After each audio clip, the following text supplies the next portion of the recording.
All right, let us begin by looking at a variational autoencoder for handwritten digits in PyTorch. So this is our MNIST dataset, starting simple. I have a bunch of code examples. I will show you one at a time. So starting with the simplest one, this is our variational autoencoder for MNIST. And I implemented it as a convolutional variational autoencoder. Of course, you can also implement it with fully connected layers, but since MNIST is an image dataset, why not using convolutional layers? And also, the structure will be similar to the autoencoder that I implemented in the previous lecture, except of course that we have the differences with using this mean and log var vector, and then also having the KL divergence term instead of just a reconstruction loss.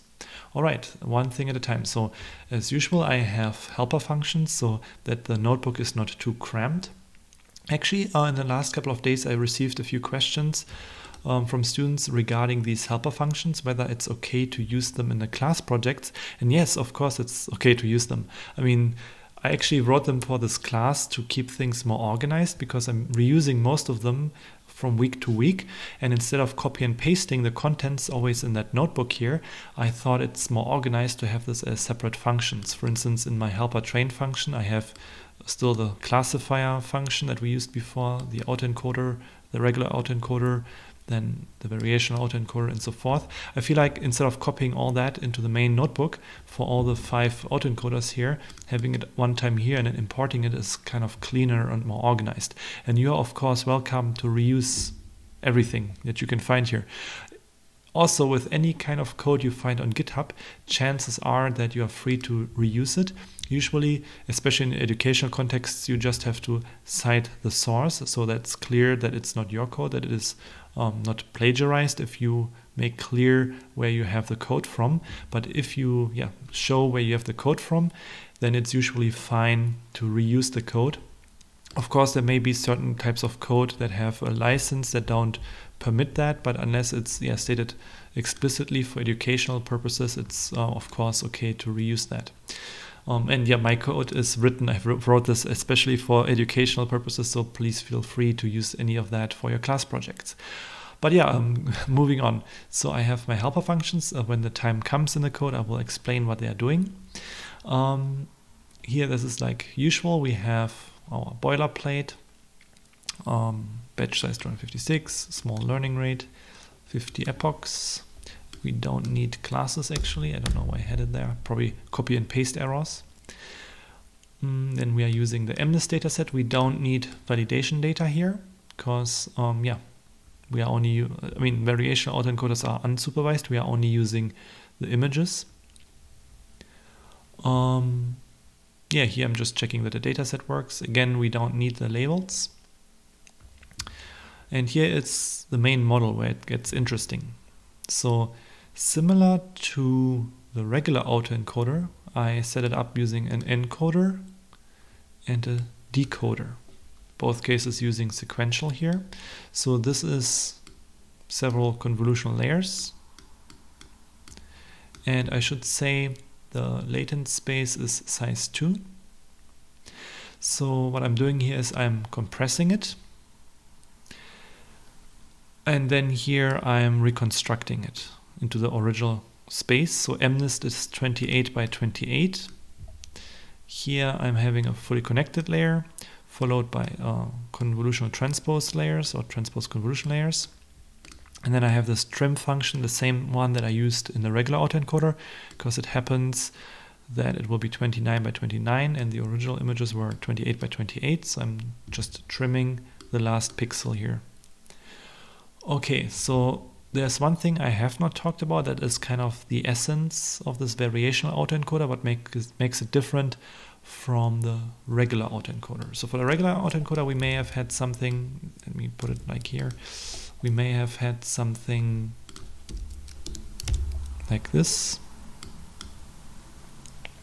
where we had 3136 up to 2. If I want to have a 2-dimensional latent embedding, I would have it like this for my encoder. However, since this is not a regular autoencoder, it's a variational autoencoder, we are going to work with this mean vector, the mu, and the log var vector. So both I use for both fully connected layers to compress whatever this is into a two-dimensional one, and the same thing here. So they are separate models, because if I would use the same one, well, then the mean and the log variance would be the same if I use the same linear layer. So I have to have two linear layers. And now let me show you how I actually use them. I think that makes more sense then. So let's take a look at the forward method first. Then I will explain you why I have this method. So in the forward method, first, like in the regular autoencoder, I'm calling the encoder first. So this is encoding my image into the two-dimensional space. So let me bring up maybe my slides here. So this is encoding into my two-dimensional space, but we're not quite here yet. We are somewhere here now in that orange part. And then what we want to do is we want to get this mean vector and the log variance vector. And then we call this reparameterization function. So here we will have two vectors. So it's maybe a little bit unfortunate that I'm showing it as one, but it would be actually two vectors, mean and the log variance. And then we call the self to reparameterize here on these two vectors. And what is going on here is that I'm sampling this epsilon from random normal distribution. So here this is equal to the input size. So if we have a batch size of 256, it will sample 256 of those.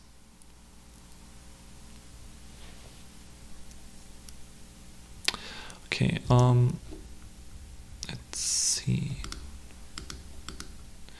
So that is where we are here, this epsilon. So we are sampling now the epsilon here. That's this one. And then we are doing the reparameterization here, the mean vector plus the epsilon times the standard deviation. So this is the standard deviation. Why is that the standard deviation? That is the log var trick. Where did I have it? Here. So this was the log var trick, because this allows us to have, for this one, positive and negative values instead of just positive values. It is better for backpropagation. And this is essentially, yeah, so this whole step is this step here. Right, so then we are returning z, and this z here is this z here in the center that I'm showing you. So I'm not showing you the mean and log var vector, I'm only showing you the z here that comes out of here. Okay, so reparameterize then returns our z. I called it here encoded. I could have also called it z. And then we are decoding using our decoder. And our decoder takes this z back to the 3136 and then runs through the convolutional transpose layers and reconstructs our input. Here I have the sigmoid, so the pixels are in the 0-1 range. And where is it? Oh yeah, I have to go up. I think no, it's in the data loader. In a data loader, I should probably show you in the data loader that I'm not using any particular train transform and test transform, and by default, how I implemented this at Cypher 10. Sorry, where is MNIST? Yes, MNIST. Same thing. I have this torch to tensor. It will automatically convert images to 0-1 range. If we use a normalize function that such that, let's say, the pixels are between -1 and 1, that would also work. But then we also have to make sure that we use 10H here, right? Because we want the pixel ranges between the input and the output to be on the same range, because we want to have the MSE, right? So if the input pixels are between 0 and 1, then the reconstructed pixels should also be between 0 and 1. All right, so going on here, again, the forward method, I'm calling the encoder, do the reparameterization to get my latent space. This includes this epsilon from the random normal distribution. Then I'm calling my decoder and I'm returning a bunch of things here. That's what I need for my backpropagation. I will show you in the training. I need all 4 of those. Later I will do some investigation and some experiments. I will show you some interesting experiments later, for which I implemented also this encoding function. So this encoding function is maybe overkill to implement that.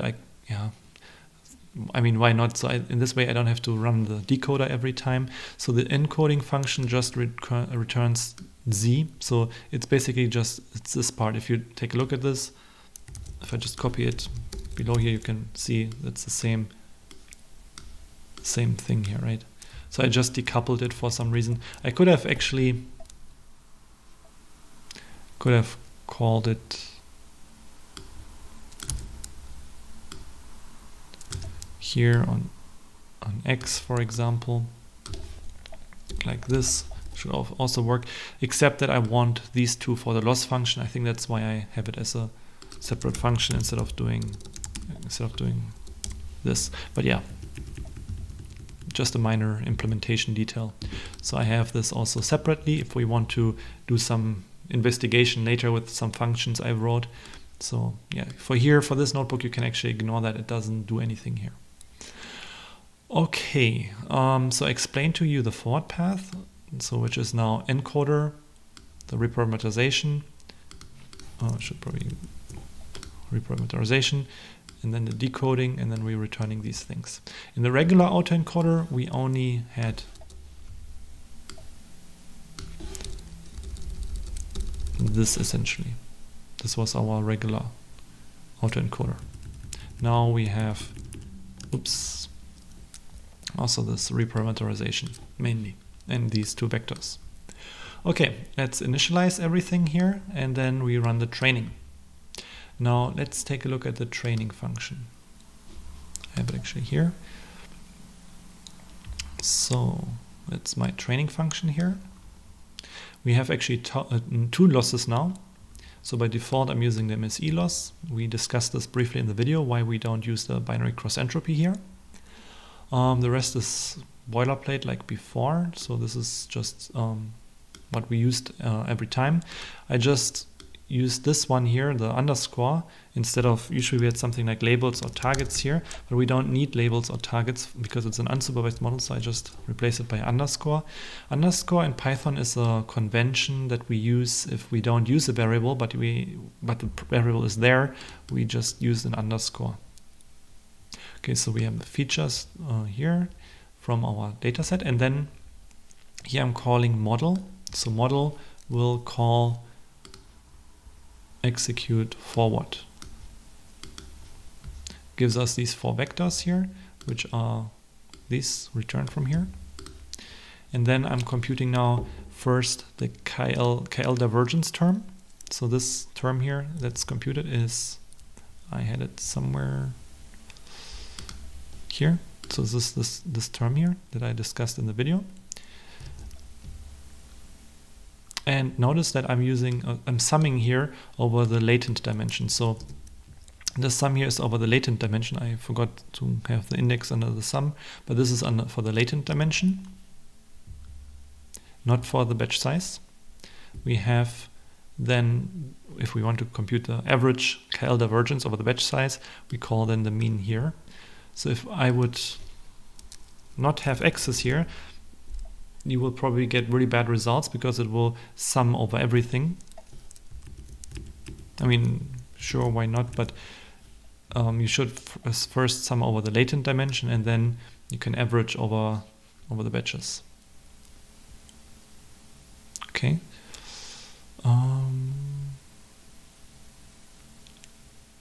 Yeah, and then we compute the pixel-wise loss. So this is our reconstruction loss. Here it's calling loss fn, which is just loss function, and by default, if I don't specify it in my function, it uses the mean squared error loss. And the mean squared error loss is between the decoded ones, so the reconstructed ones, and the inputs. So this part here is really, yeah, the reconstruction loss here. This is what you see at the top here.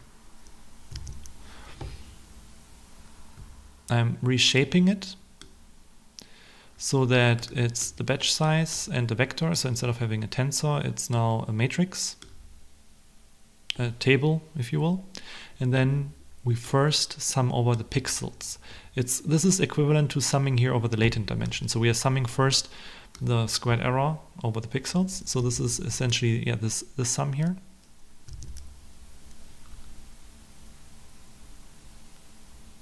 I haven't done a reduction. Okay, I could have. I forgot kind of. I think it should do it. I mean squared error. I forgot the square root, but doesn't really matter. So I don't have a. There shouldn't be a square root, to be honest, because it's the squared here. Let me change that.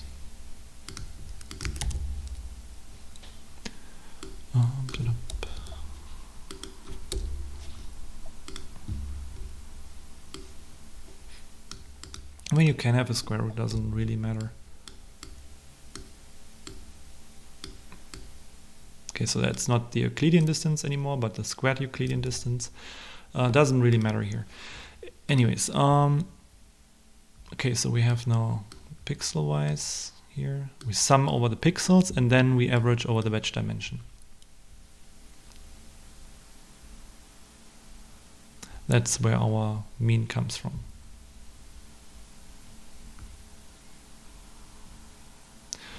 Okay, then we compute the overall loss, and the overall loss consists of two parts: the reconstruction, the pixel-wise loss and the KL divergence term. And here I have an additional parameter, so I should probably also have that in the code. So let's call that L1 is the reconstruction. Let's call it alpha, because it can give us a weight, because it may not be clear. I mean, they may not be in the same scale. Really depends on the images. So it's kind of a hyperparameter. It's like saying how much should the model focus on the reconstruction loss and how much should it focus on the KL divergence term. If we don't use alpha, or if we set alpha to 1, then there will be equal weight. But that might not work well in practice all the time. So it's another hyperparameter. Okay, and this is essentially it, and then we can run our backpropagation as usual. So just to recap, compute the KL divergence term, we compute the pixel-wise term, and then we add both together.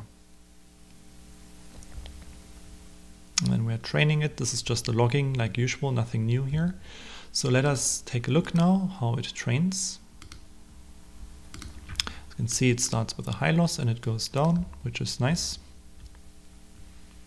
Goes down more slowly. Yeah, so I actually have two plots here. I have this plot training loss function that I used before. Now I'm doing it with a reconstruction loss per batch, the KL divergence loss, and then the combined loss. So you can see first is the reconstruction loss, it goes down. The KL loss goes down, but then goes up. Well, and the combined loss, it's kind of a trade-off, right? But the combined loss goes down.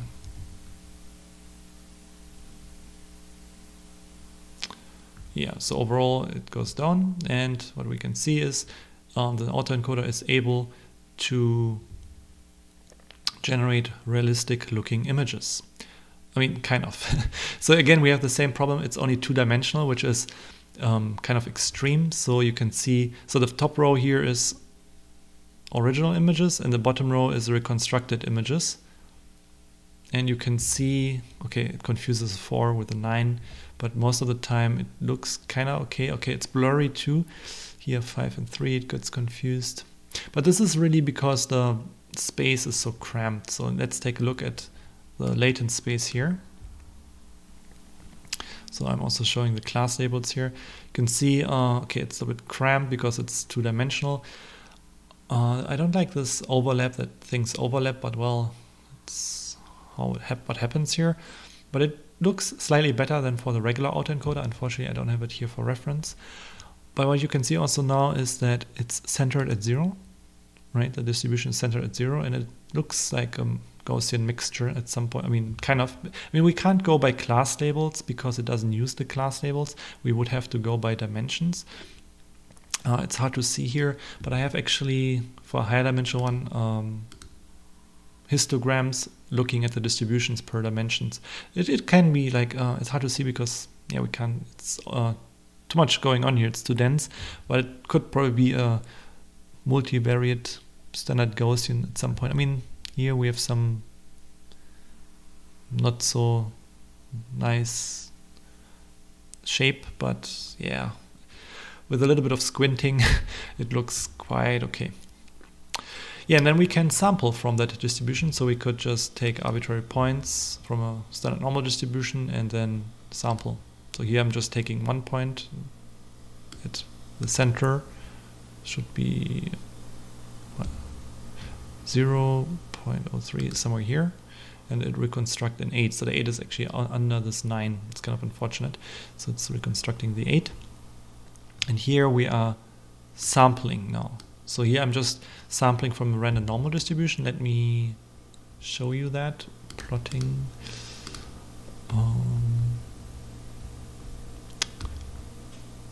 What was this function called? Plot images sampled from VAE. It took me a lot of time to implement all that. It should be in plotting. Yeah, this one.